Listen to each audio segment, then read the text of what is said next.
Então vamos nós. Vamos elevar o nosso pensamento a Deus. Vamos rogar nesse momento a esse Pai de amor, a esse Pai misericordioso, que possa derramar sobre nós toda a energia de luz, de paz, de amor, que possa nos envolver, nos fortalecer, nos reequilibrar.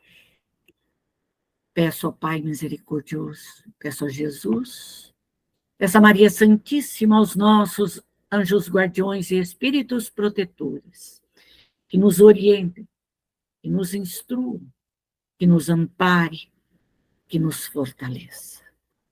Que o Senhor esteja em nossos corações, agora e para todo sempre. Que assim seja. Boa noite. Então, vamos continuar o nosso estudo. Nós vamos estudar hoje continuidade da aula da segunda-feira. Da Revista Espírita, qual é o perigo da mediunidade? De 1858. 160 anos, quase 170. Veja bem o tempo. E essas regras tão simples, tão pequenas, não foram passadas nos nossos centros espíritas, para os aprendizes, para os médios. Então, nós estamos longe de buscar as instruções corretas de Kardec para a continuidade das nossas tarefas. Então, vamos lá, a 7ª regra. Os bons espíritos não produzem nenhum constrangimento. Olha o que se falou há 170 anos. Constrangimento, esse mal-estar que os médiuns sentem, esse engessamento, essa neutralidade, um médium que está ferrado, não consegue andar, não consegue realizar, nada dá certo, tudo dá errado, ele não consegue produzir, ele não consegue realizar. Isso é um constrangimento dos espíritos imperfeitos. Só que não nos falam isso, que esse nosso mal-estar, nossa perturbação, esse impedimento que o médium não consegue realizar, não consegue fazer, não consegue sair de casa, não consegue estudar, não consegue trabalhar, não consegue nada com nada, é uma ação dos maus espíritos. E isso é uma coisa que tem que ser falada, tem que ser comentada, tem que ser orientada. Então, toda vez que nós, médios, tivermos impedidos, neutralizados, engessados, nós devemos mudar o rumo do nosso destino. Se o constrangimento chegou a uma escolha entre o bem e o mal, quer dizer, você está envolvido de uma tal forma com aqueles fluidos, com esta ação. Nós sabemos que o nosso perispírito, ele é fluídico, plástico, poroso, ele absorve com facilidade, mas também nós retiramos com facilidade. Chegou ao ponto de paralisar a vontade do médium. Médium sabe disso. Ele está orando e ele vai ver o feijão queimado. Ele está rezando aqui, ele vai lá no supermercado. Ele sabe que esse fluido tira ele da concentração. Então, toda ação dos espíritos maus são para nos tirar da concentração. Às vezes, pode até ser brincalhões, zombeteiros, desocupados, mas se diverte em nos tirar da prece, a nos tirar do objetivo. E, às vezes, podem ser maus, sim. Quando essa vontade dos maus espíritos paralisa a nossa vontade, se a fascinação é tão grande que oblitera a razão, que faz desaparecer, fazer deixar de existir. Toda vez que o médium sentir que ele perde a sua ação, então o médium tem que ser realista. Eu sei tal coisa e eu estou sentindo que eu não consigo fazer. Eu faço e eu desmancho. Eu pinto de amarelo, daí um pouquinho eu venho pinto de azul em cima e fica verde. Então, eu pego o papel, pego e ponho na minha frente, e depois eu não acho. Aí eu preciso fazer tudo aquilo de novo, porque eu não consigo lembrar do papel que estava aqui no meio, sabe? Mas eu sei que está ali. Então, isso chama constrangimento, impedimento. Médium tem que orar, médium tem que pedir, médium tem que abrir defesa. Pedir à sua equipe de trabalho que esteja em defesa, que lhe proteja, não deixe invadir a sua casa, não deixe invadir seus filhos, não deixe invadir seu lar. Médium tem que estar disposto, tem que estar saudável. Médium tem que estar com fluido vital, médium tem que estar com energia, tem que estar com energia solar, energia de Deus, para ele vencer. Médium tem que pensar muito nele, porque se ele falir, vai falir a família inteira. Não se esqueça disso, médium.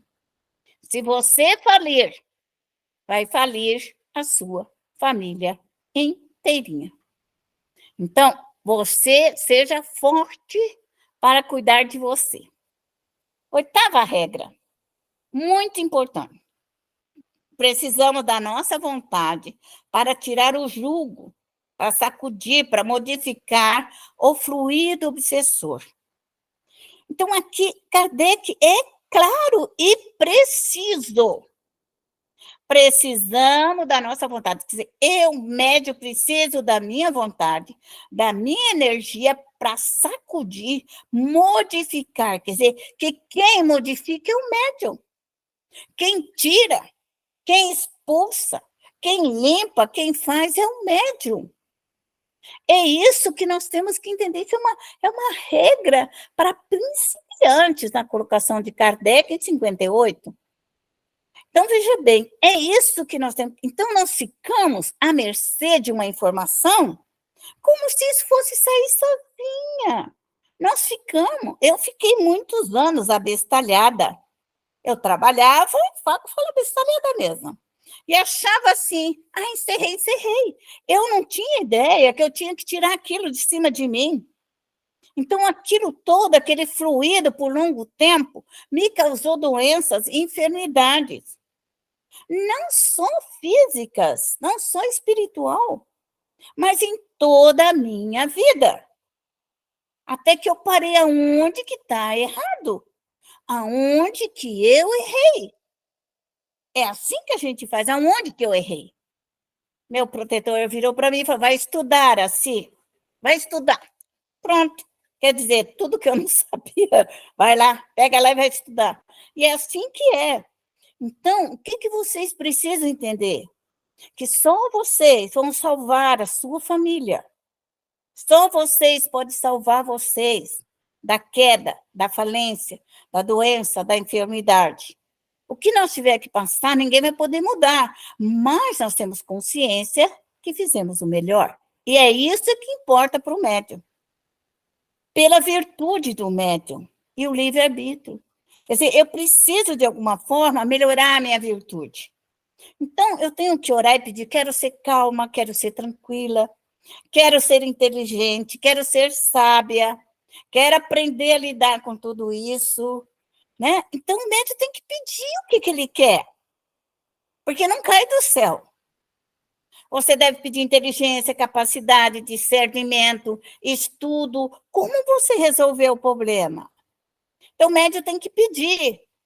Isso não vai cair do céu, lembra? Nada cai do céu.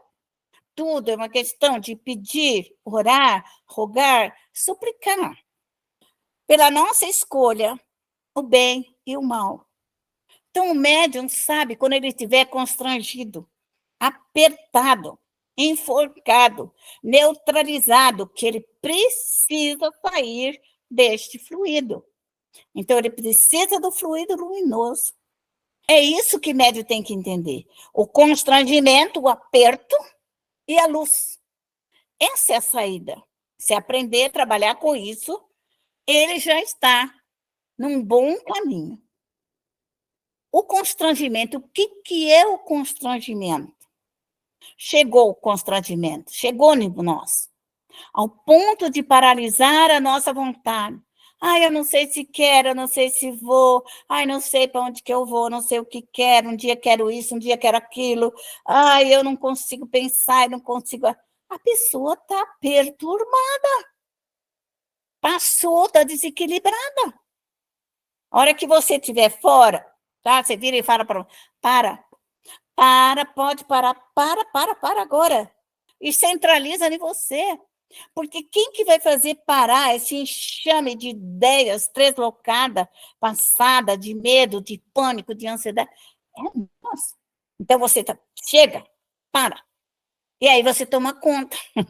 Aí você começa a pôr o pânico de um lado, a briga, a incerteza, a raiva, e aí você vai colhendo tudo um montinho de lixo. É separar esse lixo. Põe aqui a incerteza, a preguiça, a ociosidade, a raiva, os ódios. Então, eu crio espaços para que eu possa tirar aquele enxame de situações dolorosas de cima de mim.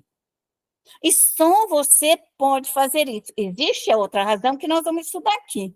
Quando você não dá conta, você precisa do terceiro. Você precisa de um terceiro. Então, o médium tem que sempre ter um local de prece, um local de oração, um núcleo de trabalho, um centro espírita, para poder manter esse equilíbrio. Então, é isso que o médium tem que fazer. Nunca deixar que os espíritos inferiores lhe tirem a razão. Nós caímos em tentações? Caímos. Eu não vou dizer que não vamos errar, nós vamos errar. Mas você errou? Volta de novo. Errou? Faz de novo. Errou? Faz de novo. Sinto muito, 3 vezes você errou, faz até 1000. O que eu vou poder fazer? Errou, faz de novo, errou, faz de novo. O certo é errar e ver se conserta antes de ficar tanto tempo naquela situação em que os espíritos nos colocam. Ele depende da nossa vontade. Então, tem saída quando eu estou constrangida, apertada, amarrada, bloqueada, presa? Tem. A vontade de outro médium pode substituir com a força moral e fluídica. Quando você não conseguir sair sozinha, então você tenha consciência que você precisa de um outro médium. E isso é muito interessante. Que basta que o outro médium faça uma prece por nós, que você consegue. Basta que você entre num grupo de prece de orações, você faz a prece e você já consegue romper aquele fluido obscuro em volta de você. Agora, se nós tiver com uma obsessão, sem conhecimento e tudo mais, ele já se torna muito mais difícil. É aí que entra um grupo de dirigente e ele tira temporariamente. Ele não tem a salvação para sempre. É isso que nós, espírita, precisamos falar para os médiuns obsediados. Ele quer vir a mim e acha que eu sou espírita e que eu vou tirar os espíritos dele. Eu não vou tirar, porque o problema é dele, o problema não é meu. Então, eu posso aliviar? Posso. Mas eu não posso solucionar o problema dele, porque a ele pertence. Então, qualquer lugar que a pessoa vá, pode ser um padre, pastor, pode ser qualquer pessoa religiosa, um benzedor, pode ser qualquer um, pode ser na Umbanda, no Candomblé, pode ser em qualquer lugar. Será sempre um alívio temporário. Não será definitivo. Porque somente o médium é que lhe dará um caso definitivo. Porque a ele pertence e só ele pode tirar. Por essa razão, o médium deve ter um pequeno grupo, um grupo familiar, um centro espírita, alguém, porque aqui nós temos aula e temos prece. Aula e prece. para que vocês possam encontrar na prece o auxílio necessário para a sua própria libertação. Pode observar que a aula está vinculada a instruções e a prece. Em alguns médios, esse processo é muito lento, o processo de cura. Porque às vezes ele não tem conhecimento, ele não quer ser espírita, ele não quer ser médium, ele não quer ir no centro, sabe? E às vezes não consegue, porque ele tem que querer. Então ele tem que encontrar um círculo de vibrações e cura para ele que o leve à fé, que o leve à fé e à esperança para que ele possa se curar. E a causa é a reforma íntima. Porque quando o médium se modifica através da prece, ele faz a modificação fluídica do perispírito. Que é isso que vocês estão fazendo. A autolimpeza fluídica, de tirar os resíduos, retirar os fluidos doentes, enfermediços, do ódio, da raiva, da vingança, do Então o médium tira dele e tira do obsessor. Por que é que nós o colocamos na bacia das vibrações para a mutação no laboratório? Porque nós modificamos nós e o espírito que estava vinculado a nós, para que ele se liberte e nós nos libertamos. É essa que é a nossa realidade. No outro é rápida. Depende do conhecimento, da limpeza dos pontos enegrecidos. Quer dizer, quem tira os pontos enegrecidos é o próprio médium. Mas as pessoas, elas querem ir no centro espírita, assistir um evangelinho, que às vezes ela fica no celular, e o outro pode falar lá na frente quando quiser, ela não está nem aí. Aí ela toma passe e ela acha que ela vai largar os espíritos para lá, para os espíritas. E não é bem assim. Nós vamos prestar toda a caridade possível. Mas quem tem que se curar é a própria criatura. Nós temos que levar os médios a ter fé, a confiar em Deus, a confiar em Jesus, a confiar em si mesmo. É isso que é a maior dificuldade. As pessoas vão ao centro espírita viciosas. Elas têm vício. A hora que elas precisam, elas querem ir no centro espírita e nós arrancar o problema dela. E o médium que não arranca, ele é fraco. Ela não tem ideia que somente ela é a solução dos seus problemas. Aí ele tem todo um foniquito. Tem todo um foniquito. Só que eu, particularmente, não ligo para foniquito de médium, porque eu já fui médium, assim, esse aprendiz, eu já sei o comportamento de todo mundo. Então, eu conheço o meu, conheço todo mundo. Mas também sei quando temos que ajudar, e quando temos que solucionar, e quando temos que dar a mão. Isso é muito importante. Saber o que eu posso fazer para aliviar, reconfortar e balsamizar. Hoje, já retificados e luminosos. Então, um médium que ele consegue a autolimpeza, quando ele já está luminoso e retificado, ele sofre menos, porque ele tem luz interna. Então, a hora que ele libera a energia dele luminosa e o ectoplasma, junto com a saúde vital dele, ele irradia luz. E é isso que o médium obsedado não tem. Ele está enegrecido. Então, aglomera o fluido ruim. Por isso, a necessidade de estudar e se preparar para isso. O exame correto. Há variações do estado fluídico, estudo e conhecimento. É a defesa do médium. Então, se o médium estudar, ele tem defesa. A defesa não é outro médium. Não adianta querer achar o médium mais forte do mundo, porque não é essa a defesa. A defesa é você, é o conhecimento. A hora que você aciona seu conhecimento, aciona a sua equipe de trabalho, é rápido.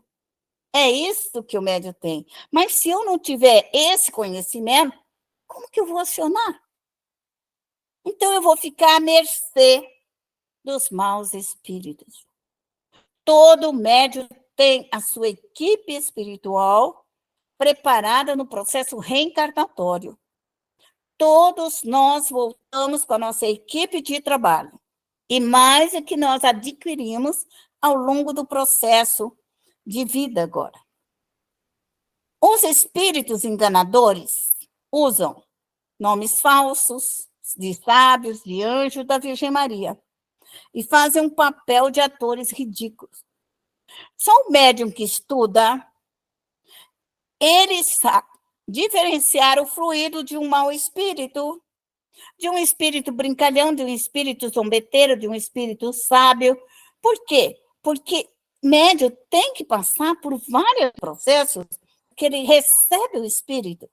Então, nesse processo mediúnico, ele incorpora um fluido mau, um fluido perverso, um fluido mentiroso, um fluido maléfico, um fluido leve, um fluido sutil, um fluido de paz, um fluido de esperança. Então, o médium vai tendo experiência. A manifestação junto aos espíritos fazem com que o nosso perispírito avalia o fluido, avalia o pensamento. Então, o médium que ele trabalha com a manifestação dos espíritos, ele passa a reavaliar todo o fluido e todo aquilo que passou com ele. Isso é muito, muito, muito importante. Qual que é o perigo? O perigo está no entusiasmo com os espíritos. Os espíritos que vêm até nós, quando o médium é obsedado, só vêm espiritinhos maus, perversos, brincalhões, zombeteiros, safados, e aí por diante, ladrão, bandido, aquilo que o médium leviano e zombeteiro faz. Então, essa autorreforma do médium é que vai levá-lo ao crescimento.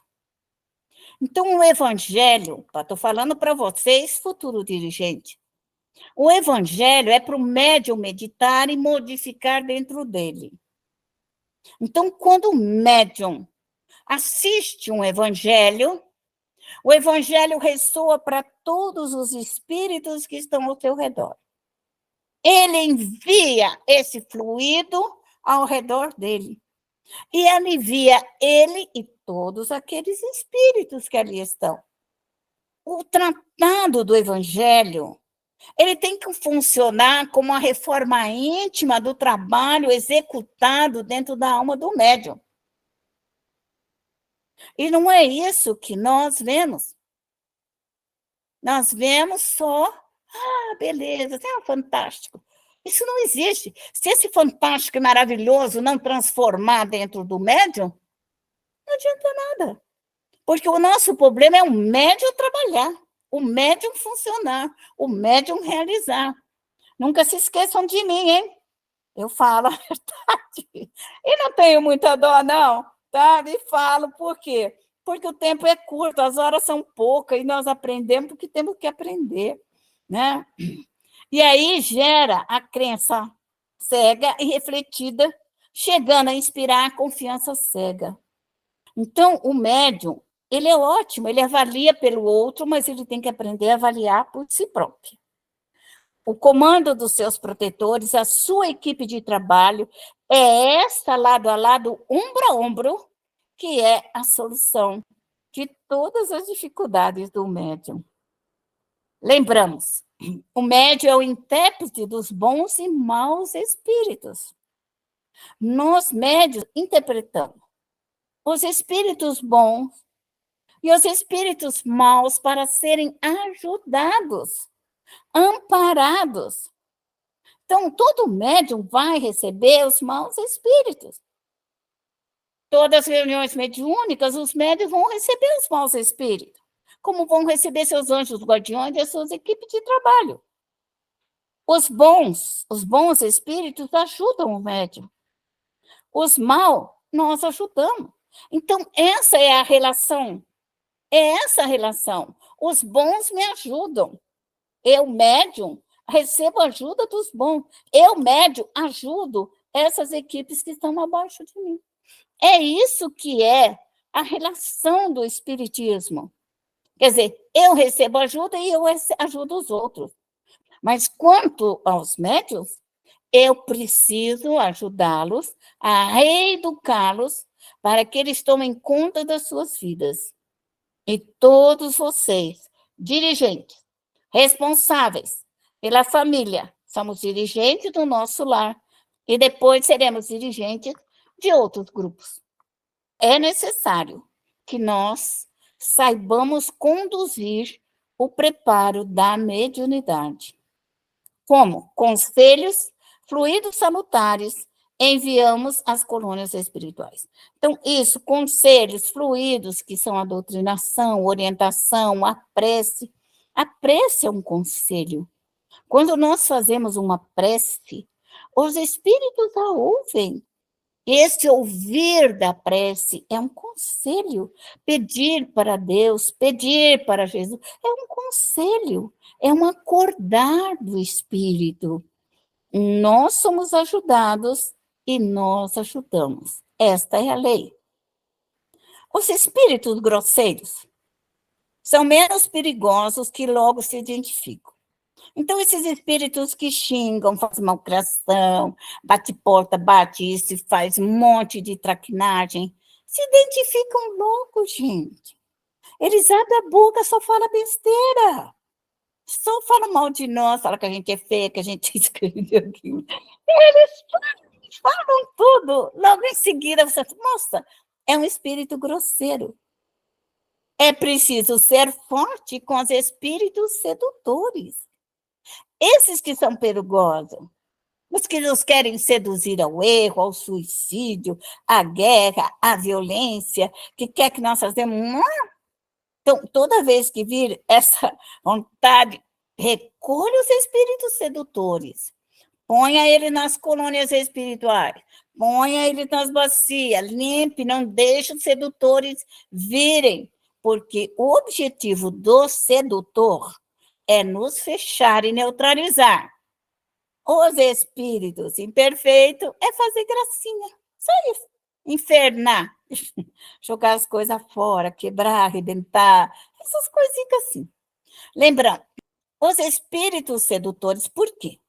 São conselhos perniciosos, são implacáveis, aparentam benevolência, andar a seca e a meca em busca de coisas fantásticas. Aí o médico começa a andar, acha que lá vai solucionar, ali vai solucionar, que mas não sei o quê, e fica andando numa ilusão sem fim. Então, esses espíritos que causam ilusões, que não deixam o médium parar e se reencontrar. Então, o nosso anjo da guarda, ele nos reequilibra. A ordem do Cristo nos reequilibra. Mas as ordens mundanas, desocupadas e vazias, elas querem levar ao médium ao nada, ao caos. E este projeto de mudança cabe para o médium. E você sabe, você tem a bacia das almas, a regeneração, a redenção, a lama astral. O que precisa é dirigi-la com eficiência. Quem eu vou pôr lá dentro? Espíritos brincalhões, zombeteiros? Espíritos enganadores? Falsos espíritos? Espíritos que me atacam? Espíritos que me xingam? Espíritos que causam todo o dano particular para mim? Espíritos que me causam dor e sofrimento? Espíritos que querem me levar ao descrédito? Então, você tem que avaliar e ver o que você vai fazer. Isso é uma questão de inteligência, observação e análise. Lembramos, fantásticas, comprometendo a saúde, a fortuna e a própria vida. Quem falou isso foi Kardec, não fui eu, não. Comprometendo a saúde. Porque esses espíritos enganadores desta ordem sugam a sua energia vital, comprometendo a sua fortuna no jogo, em qualquer situação, na bebida, na droga, na prostituição, a fortuna. O médium assina, o médium vende, o médium faz um monte de coisa errada sem atinar que está sendo intuído por coisas equivocadas. E a sua própria vida, porque ele vai perdendo o ectoplasma, a energia vital, perde a casa, perde a família. Por quê? Porque é isso que os espíritos querem. Então, o que médium tem que fazer? Impedir toda e qualquer invasão. Toda e qualquer invasão. Médium tem que proteger a sua casa, o seu lar, de toda e qualquer forma. A sua casa é sua. Os filhos são seus. E você põe ordem na casa. É assim que funciona. Agora, se você deixar a bagunça e ficar quietinha, achar que os espíritos vão vir limpar a sua casa, você pode esquecer. Pode esquecer, porque não vai acontecer. Tudo tem que ter o pedido do médium. Tudo tem que o médium pedir. Tudo, pedir, obtereis. Batei e abri-vos-á. Nada vai acontecer sem o pedido. Ditar ou falar com aparência de gravidade, as coisas mais burlescas e as máximas esquisitas. O estudo é o meio mais seguro do médium. Então, hoje você teve todo esse conhecimento, tenha certeza que você cresceu 60% na informação da defesa do seu lar. A defesa do seu lar. A sua defesa. A defesa dos seus filhos. Então, esse estudo faz o médium se tornar forte, corajoso e vencedor. Porque o estudo nos dá condições de trabalhar com a mente, saber o que queremos, o que vamos realizar, porque tudo é a mente. Nada do que vivemos tem o sentido se não tocarmos os corações das pessoas. Coralina. É isso que somos, ok? Que nós tenhamos compreendido o objetivo da mediunidade. A mediunidade é uma bênção para o médium. É a luz no seu caminho. É a sua vitória. É o seu crescimento. Médium espírita não veio aqui para sofrer, nem para ficar pobre, nem para se acabar, nem para ser destruído. Médium espírita veio aqui para construir um mundo melhor. Só que vamos acordar para as informações kardecianas, como Kardec nos colocou o trabalho redentor, certo? Eu vou tentar retificar onde eu errei, estou trabalhando, porque eu errei, no sentido, porque eu não fui ensinado, faça caridade, era assim. E eu fiz muita caridade, assim, dá roupa para criança, faz isso, é frio, é comida, é sopa, é remédio. Mas não é isso, meu karma era muito maior do que tudo isso, roupinha, sapatinho, não era isso daí. Eu também auxiliei muitas pessoas num trabalho de cura, isso também me deu uma sobrecarga muito grande. Porque eu fazia o trabalho de cura e fazia a minha precezinha morrendo em pé, né, cansada de doar fluido, e ficava com os obsessores das pessoas. Só isso. E o que os obsessores das pessoas fizeram comigo? Me torceram. Eu achei ótimo, porque eu aprendi uma grande lição que hoje eu estou aqui falando para vocês. Cuidado de você querer fazer coisa quando os outros te torcem. Aí a gente ajuda e estamos torcidos. E a gente fala, puxa na vida, eu estou fazendo caridade, eu estou ajudando os outros. E por que na minha vida está tudo errado? Está errado porque nós estamos no caminho equivocado. Então, toma cuidado toda vez que você se intrometer na vida dos outros. Eu voltaria a fazer tudo de novo que fiz, mas eu estaria falando igual esta Araci. Eu não posso te curar, eu não posso te aliviar, eu só vou dar um jeitinho na sua vida temporário. Quem vai pegar o seu destino é você. Eu vou te ajudar a trocar o pneu do seu carro, mas você que vai andar no seu carro, não sou eu, não. É você que vai ter. Só que demorei muito, mas nessa encarnação, graças a Deus, eu cheguei nela, eu cheguei. Isso é uma bênção, uma grande bênção. Obrigado vocês, amo vocês e até a próxima Então, segunda-feira.